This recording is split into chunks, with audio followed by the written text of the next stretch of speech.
ಅವ ನಮ್ಮ ಪಾಕಿಸ್ತಾನ ಹೋಗ್ರಿ ಅಂತಾನ. ಪಾಕಿಸ್ತಾನ ಮಂದಿ ನಿನ್ನ ಅಪ್ಪನ ಊರದ ಎಲ್ಲಾರ್ಗೇನು ಕೊಂಡ ತಗೊಂಡು ಏನು ಊರ್ಕ ಅವರು ಪಾರ್ಟಿಲಿಂದ ಹೊರಗೆ ಹಾಕ್ಯಾರ. ಈಗ ನಮ್ಮ ಹುಜೂರ್ ಮೊಹಮ್ಮದ್ ಸಲಾಂ ಬೈದ್ರ ಯಾರು ಬಿಡಂಗಿಲ್ಲ. ಅವ್ರಗ ಏನರೇ ಮಾಡ್ಲಿ ಮತ್ ನಾ ಪಾರ್ಟ್ಯಾಗ ಬರ್ಲಿ ಅಂತ ಬೈಲಾಕತ್ತಾರ.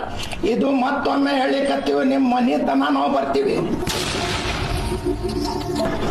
ಇದರ ಮ್ಯಾಗ ನೀವು ನಮ್ಮ ಹುಜೂರ್ ಮೊಹಮ್ಮದ್ ಸಲಾಂ ಅವ್ರ ಹೆಸರು ತೆಗೆದ್ರೆ ಈಗ ಹೇಳಿಕತ್ತೀವಿ. ಯಾಕಂದ್ರೆ ಅವ್ರ ಸಲುವಾಗಿ ನಾವು ದೇಶನೂ ಬಿಟ್ಟು ಹೋಗ್ತೀವಿ. ಮಾಡ್ಲಿರಿ ನಮ್ಗೆ ಯಾಕೆ ಬೈಕ್ಯಾರ? ಅವ್ರ ಅಪ್ಪನ ಆಳ ಮನುಷ್ಯರೇನ? ಅವ್ನ ಹೆಂಡತಿ ಬೈಲಿ, ಮಕ್ಕಳಿಗೆ ಬೈಲಿ, ಏನು ಮುಸುಲ್ರಾಗ ಬೈಲಾಕೇನ? ಅವನು ನಮ್ಗೆ ಹುಟ್ಟಾನೇನ್ರಿ?